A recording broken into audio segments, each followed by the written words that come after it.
Hi, everybody. Welcome back to Hear Our Voices. It's your host, Kay Did, and we are back on it again.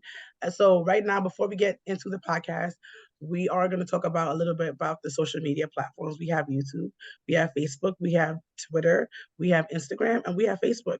The ones was the most active because I do them myself. It is Twitter and Instagram. I do those constantly. Um, and then I put clips here and there on TikTok and things like that. But if you are looking for a job, if you're looking for resources, the resource packet will be down below in the Linktree account, and you can find information there. You can find all our social medias on the Linktree account, right? But if you want to find a job and things like that, you can look. I do stuff on Instagram all the time. The stories are always going. Our feed is always going. We want to make sure we have the things for you and your families, or just even if you're not a family person, if you're just a single person, just to get the help that you need to be better. So hopefully these things help you. They're doing periodically baby showers, like neighborhood baby showers. It doesn't matter if you live in that area or not, you still could be included. Take all the free stuff. Don't feel embarrassed. Take all the free stuff you can get. Times is hard. If you need the help, please take it. Don't feel away, because when you get there, you're going to see that you're not the only person who's struggling. Um, a lot of people are struggling, and you can make a community out of the people that you actually meet there. So, thank you for coming back this week. I hope you have been enjoying this year's podcast. Also, we have a Spanish podcast. So if you're a person who wants to be on the Spanish podcast, or if you know anybody who can share their story of having homelessness with a family with a child under 18 years old in the USA, we definitely take you in your stories. Or if you're a person with resources in New York City, we take your resources. Right now, we only do New York. That's all we have the bandwidth for at the moment. Maybe in the future, when we get bigger and have a bigger team, we can do for different states. So again, I'm gonna introduce you to my guest. Her name is Jennifer, and I feel like she's been on the podcast before. Maybe I'm going crazy. I could be wrong. I interview a lot of people, but she's our education person. She's gonna tell you about a little bit how the education goes with homeless sector right now in New York City, and give you more up to date with the. If you don't know, we have a lot of asylum seekers coming into New York. So also that affects education, that also affects the shelter, a lot of different things. And I want her to explain a little bit about what's going on really in general with education. It doesn't matter where you don't have to go with the asylum seekers right now to kind of come on, but you could go on with any way you want to go. Thank you, Khadijah, so much for having me on again. It's always such a pleasure to talk to you and connect with you, and super appreciate all you're doing to make sure that families have resources and know where to go for help. So yeah, welcome to the new school year. We started Yeah. off, with a bang. And I am excited to share some information that with your audience, based on questions that we're getting from families out there.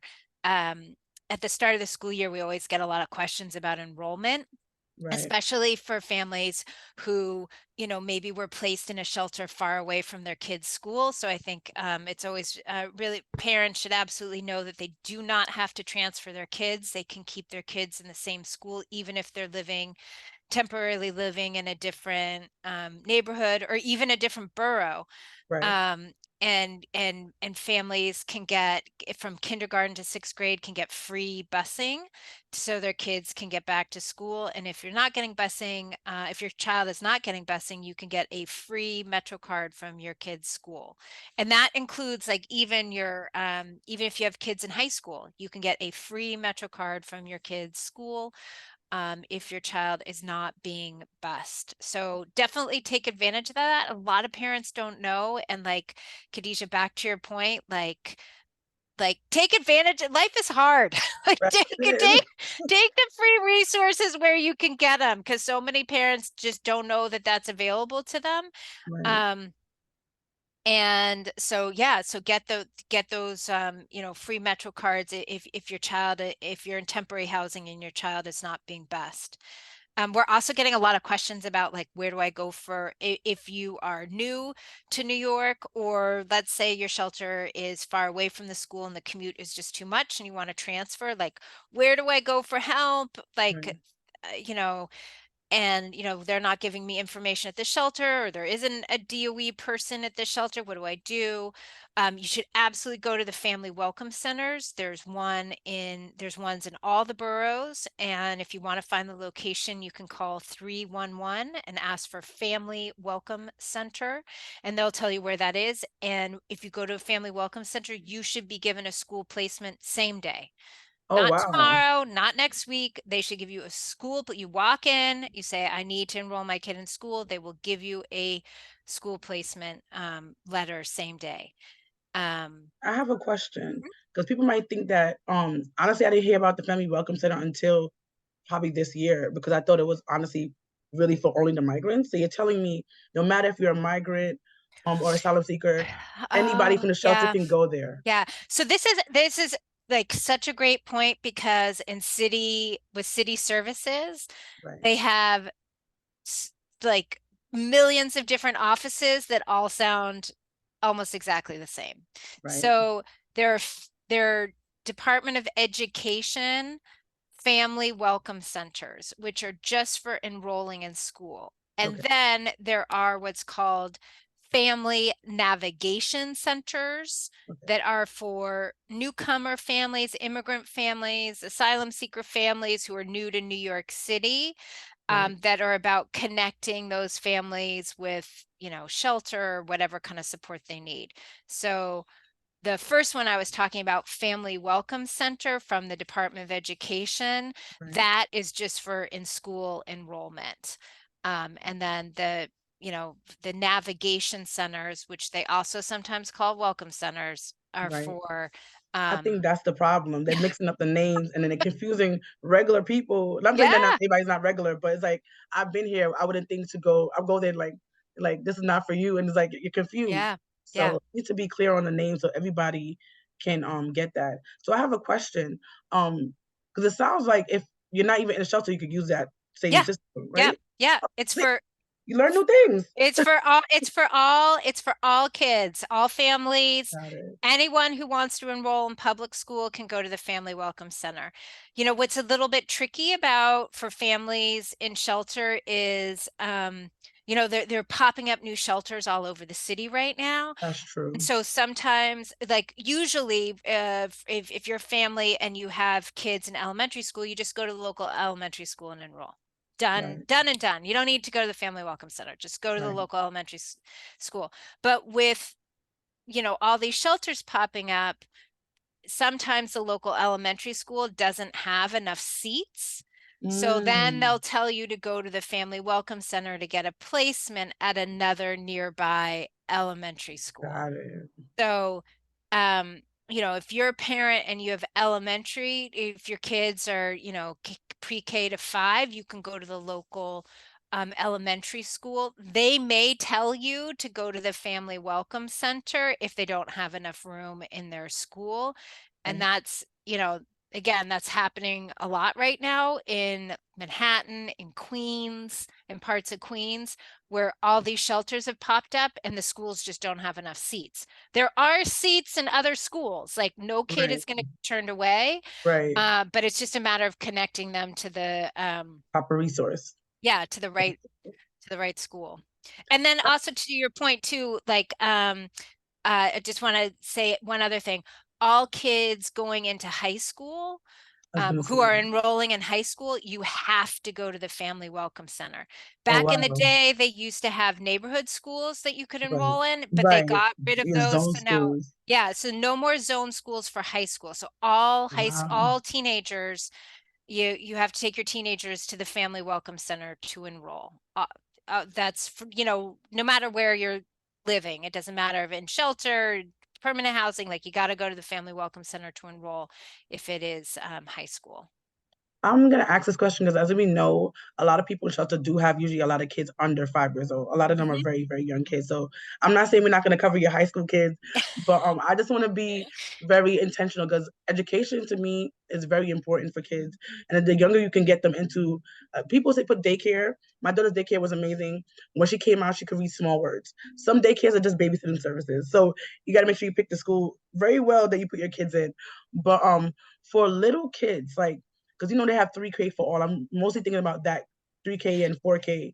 How does that work exactly? And I Yeah. know that's not regular, public school. That's beforehand. How does that work? And would they place you? Would they try to place you Yeah. near those particular schools? So, Khadijah, I'm going to start off by saying early care and education is super confusing. Like, Got I it. feel like you need to like go to school to be able to figure out like all the different programs. Like it is Mm, just so like parents, if you're confused, you have every right to be confused. It is confusing. It is confusing. So I'm going to try to break it down as hopefully as easy as simply as possible. So got it.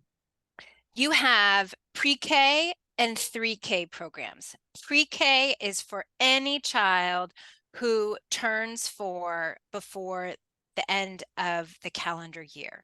So for this year, it would be any child born in 2019 is eligible for free pre-K. Right. Now, the pre-K could be in either a traditional public school, or it could be in what's called a New York City Early Education Center, which Got it. is usually like a daycare center or pre-K center. Like it could be, Josie's Daycare that has a pre-K classroom in it, or it could be the local Head Start program that has a pre-K classroom in it. Right. You can find a listing of all the pre-Ks and 3Ks by going to My Schools, Yes. and you can click browse and then click on 3K or pre-K depending on what you're looking for. Myschool.org or .com. So they'd be able to get it. I think it's .gov. I I mean, will that's I tell mean you .gov too. right. It is. I will tell you that in just a second. I also want to say about. I think it might be. Yeah, it's my schools plural .nyc. Got it. It'll be linked down below. So Yes. And another thing too that's great about that about looking on that page is you can also find extended day programs. So a lot of parents don't, need childcare beyond just, the 8 to 3, right. so like there are extended day programs too, that offer childcare in the morning and then after the regular school day is over, like to 6 o'clock. So you can also search on the website for those extended day programs. Right. And one thing that's like so many parents don't know about is all parents, all families who are in shelter, if the child has immigration status, so Yes. then their family and they meet the income requirements, the family is eligible for free childcare. Free childcare. Right. I'm gonna say It's this through again. ACS and or No, HRA. no.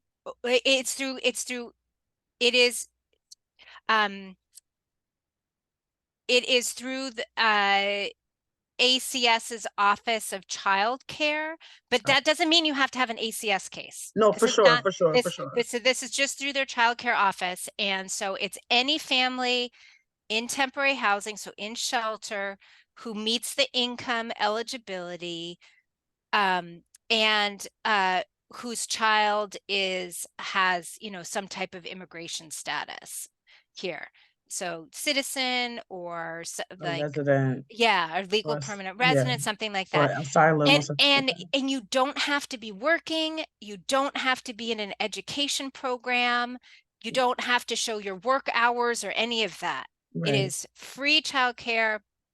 You can either there are two options that you have. One is you can get a voucher, right, and you can use that at any childcare that accepts the voucher, right. or you can apply to a program that they call it a contracted program. And so you just apply to that program directly and they put in the application for you, the Got it. childcare application for you. So a lot of times, like people with public assistance cases, they go to their worker and they say like, I want childcare. and the worker says, well, you don't have enough hours working, so you're not eligible. That is Right. not true. Right. You may not be eligible through HRA, but Right. you were eligible through ACS's Office of Child Care. They expanded the eligibility. So now all Mm. families in shelter should be able to get child care voucher or enroll in a contracted child care program for that extended day coverage. Just because you're in temporary housing, they want to make sure, going to all these appointments takes a lot of time. You don't It want to does. be dragging your 3-year-old around with you. Oh So, man, that's the worst. yeah. So, getting the word out there is super important. Another thing too is like there are thousands of unfilled seats. So Yes, there are there is. seats available. Now, is there a seat available close to where the shelter is? That might be Maybe. the problem. That might be the problem, but there are seats available if you're willing to maybe look a little bit beyond like a couple blocks away. Right. Um, and if you're, having any problems with that, you can also call 311 and they can tell you over the phone. They can look up local programs for you and tell you about that. So yeah, definitely if you have young ones. Oh, and then also for families who are, who are like asylum seekers or who are undocumented. Another Yeah. thing is Head Start and Early Head Start is available to all families regardless of immigration status. That's birth to 6 weeks to 5 years old. You can get Head Start, Early Head Start programs. And again, you can find that on my schools too. Guys, I'm telling you, education, education, education. We all have to know how to read, write. Yes, people just learn it later in life, but if they learn it younger, they can retain it, and by the time they can build up on it when they get into kindergarten. I've done this for my daughter. She's excellent in school. Not trying to brag or nothing, but I'm just saying she's excellent in school. She loves to read because they got. I hate it. I still hate to read, and I'm an adult. They always push reading on her. Granted, not everybody's gonna like to read, but they really made her like her vocabulary is excellent. From her age, she's 8. When I was her age, I was not talking like she was. These kids are also different, this generation. But take everything you can get for education, really take it for your child because it's gonna help your family in the long run. It's gonna help you in the long run, and making sure your child has the best foundation they can actually have to have a successful life. That's all you want. Your kid to always be better than you, and that's one way that it could be better than you. With proper education at a young age. But yes, so while a person's in shelter, what should they, if they needed some services, right? What should they ask? I don't think I'll make you just ask, I'm not gonna give you too much questions at one time. What should they ask if they need help with Yeah. education wise with in their shelter? Okay. So one thing we get a lot is like homework help. Right. So there's Dial a Teacher. They still Um, have that? yeah, they still have that. Yes, they Yes, back do. in my Yes, they day. do. Yes, they do. There's Dial a Teacher. It is 212-777-3380. That's 212-777-3380. Dial a Teacher. So you can Wow. call Monday through Thursday from 4 p.m. to 7 p.m. to speak with a licensed teacher who will help you with your homework. They speak, you can get access to services through 10 different languages. So if you speak Spanish, Haitian Creole, French, they can hook you up and help you out. So a lot of times we get questions Wow. from parents like, I can't help my kid. I don't understand this work. It's Call up different. Dial a Teacher. Right. Call up Dial a Teacher. They can hook you up. Is this Uh, all age groups or just like for more no, elementary school? all age groups, all age groups. So give them a call. They're great. You know them. I They know. and you can find out the website is dialateacher.org. So if you have questions, you can look it up. But these are all licensed teachers. This is something that the teachers union makes available to all public school students. Another thing that I would look into is libraries. Your local library. They have tons of resources for students. And then obviously after school programming at your school. So definitely talk to your school about what kind of after school programs there are, how to sign up for them, and sign up early. Don't wait, because the after school Right. programs at the school, they fill up quickly. So you want to sign up. For I'm sure. going to say one other thing for families in shelter around after school is a lot of times parents are like, well, what do I do about transportation then for those families who are in shelter further away from their school? You can get busing in the morning. And then if your kid participates in after school, then you can get a free parent Metro card to take your kid to pick them up after school and take them home. So, um, you know, definitely, look into that, and you can get that Metro card to pick them up in the afternoon, because I know obviously transportation is a huge issue with so many families. It's true. And speaking of transportation, I want to make a plug for those of you who have smartphones. Is this school year they expanded this app that they have, so you can Um, track your kid's school bus. You can see yes. exactly where it is on the street. It's like a little school bus on your screen. You see it moving around. So Mhm. like so many times parents are like, where's my bus? When's it coming? When's my kid getting home? Well, you can download this app and you can track where the school bus is, so you know exactly when your kid is going to be dropped off and picked up. And that is called the New York City School Bus app. It's available on the Mm. Apple Store and on Google Play. And but in order to set it up, you have to set up what's called a New York City Schools account. And your school can help you out with that. The DOE worker at the shelter can help you out with that. And if you have a New York City Schools account, you can also see all your kids' attendance information. You can see their Mm. report cards. You can see their school schedule. So like it's super helpful with the busing, but it's also really helpful for all these other reasons. You can see a bunch of information, because another thing that we hear about parents is they get like the promotion and doubt letter at the end of the Yeah. year, and they're like, why didn't anyone call me and tell me what was going on? So you can see on the New York City Schools account the report card, the progress reports. You can see what's going on with your kid in school.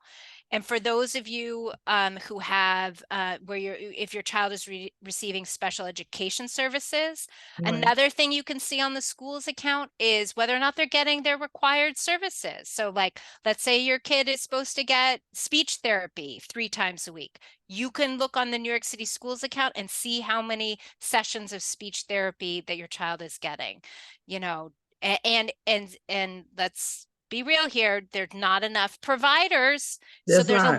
there are a lot of kids who are not getting their services. So That's true. it's up to those it's up to you as a parent to like advocate for your kid and be like, hey, listen, my kid is supposed to be getting OT, occupational therapy, or physical Right. therapy, or speech, or counseling. What's going on? I looked at my Right. school's account and they're not getting it. And it's those parents who, what do they say? The squeaky wheel gets the grease, Right. you got to speak up for your child and make sure that they're getting the services that they're entitled to. That's so true. I'm gonna tell you right now, like she said, right? Advocating no matter what you are in, if you're supposed to get something and you know that's for you, especially for your child. Your child, people don't listen to children as much as they do. They should. Children are very smart and they know what they want, but certain things people are not gonna listen to them for. And if you as the parent who brought this child in the world and you want the best for them, you have to make sure you speak up for this child until they get 18, even after 18, they still stay in your house and eat your food. You have to be the person talking up for them. To be honest, if you know your child needs this thing, they just had this one thing, they could be over the top even better. They need um therapy. They need that's what they need. It's like water. They need to have this particular thing to be a better person, be a better human. And if granted, as you heard, they don't have a lot of people doing these jobs, but if you do your part and you know you did all you can do until you get to your child actually gets that thing, you know you did your part. So you can't feel bad in a way that your child's not getting the services. But you have to make sure you really advocate for your kid. And even in the shelter, advocate for yourself to make sure you get what you need to become better and get what you need for your family to make sure you can be successful. So just keep that in mind. If your child needs this particular thing and you don't see it in that app, like she said, to download, please speak up. And they might honestly, sometimes you'd be surprised. They're supposed to get it. Somebody overlooked it in the office. They didn't even, it's not even on purpose, but it's by accident. They're like, oh, I didn't know. And they'll put it in for the extra time. Because you have therapy for 2 weeks, for 2 days, but it would be only for 3 days. Um, in reality, but the person didn't realize it, so they didn't get that service. So just be on top of your kids. I know it can be annoying. But I wish public schools did, because my daughter's not in public school. I think they should adopt some of the charter school stuff or even private school stuff, because I feel she said, the promotion and doubt letter in my daughter's school, that would, and at the end of the year, would never have been a thing. As if you miss homework for 1 day, you're getting a call. They see you after school. Your child's late 2 minutes. Sometimes, honestly, my daughter's supposed to start school at 7:45.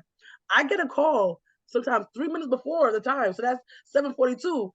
If she come to school, they're really on top of it. Granted, they have more. It seems like more staff, because her class has 2 teachers per class.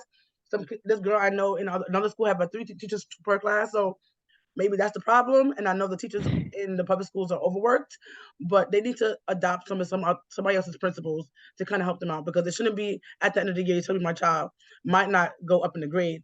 This could be prevented in the middle of the year. 2 months in, I should know what's going on. And you have to also be that parent. I'm sorry, I know you're working hard, but you have to be that parent. If you not sure what your child's doing in school, you got to look at the email. Everything's on computers now.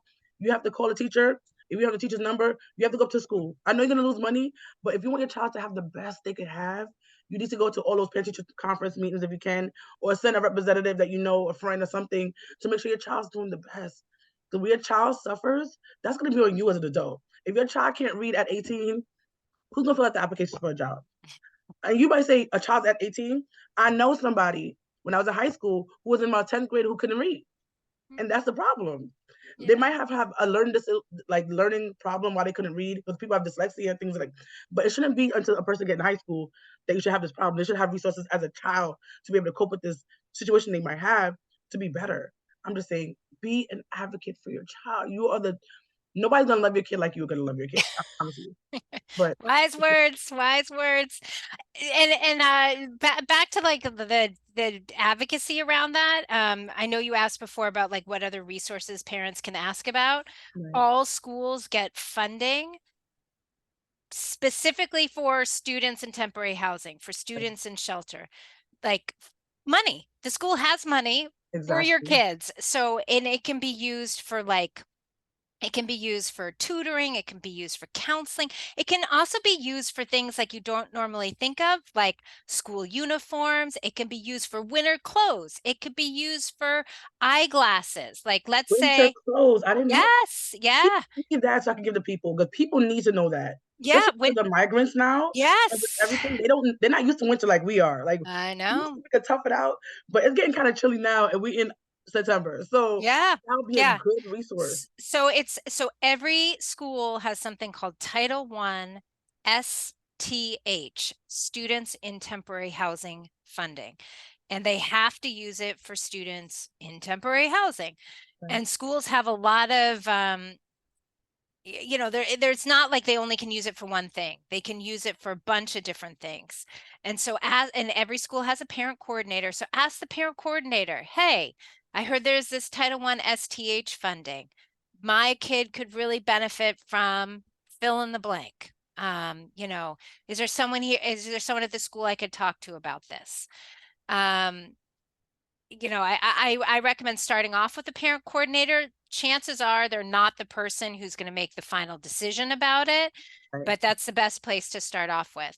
And if you get the runaround about it, give us a call. Advocates for Children has a helpline, 866-427-6033. You can call our helpline and we'd be happy to look into it, give the principal a call, make sure that the school is doing what they need to be doing to support your child.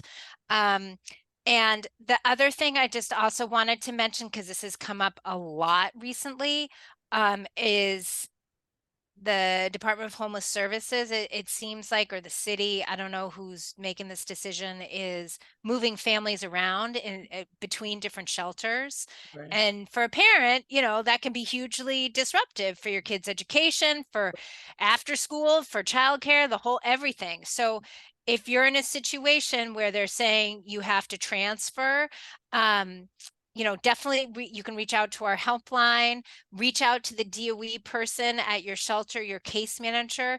There are ways that we can advocate to make sure that your family is maybe not moved, or if the shelter transfer is definitely has to happen, maybe move to a shelter that's not so far away from where your current placement is.